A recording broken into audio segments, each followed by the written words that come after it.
Sebanyak 94 warga Rohingya yang terdampar di perairan Aceh akhirnya dievakuasi.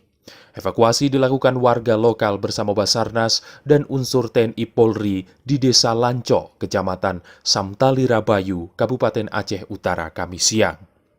Mereka yang terdampar terdiri dari 15 laki-laki, 49 perempuan, dan 30 anak-anak.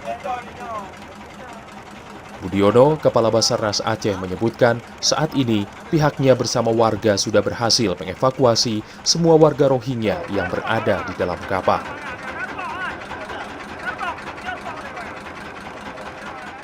Akan menindaklanjuti berikutnya. Jadi sebenarnya cukup sampai ke tempat yang lebih aman aja. Kira-kira ada nggak data lain Pak dari Basarnas yang akan dilakukan ke depan Pak?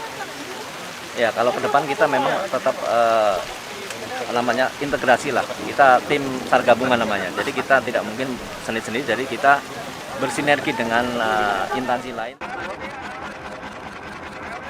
Sebelumnya, kapal motor yang membawa 94 warga etnis Rohingya itu terlihat di perairan pantai Senudon, Kabupaten Aceh Utara Aceh sekitar pukul 12 Rabu 24 Juni lalu.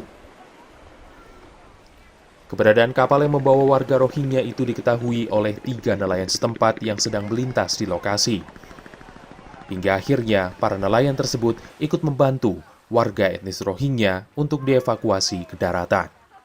Dari Aceh Utara, Aprizal Rahmat, Kantor Berita Antara, mewartakan.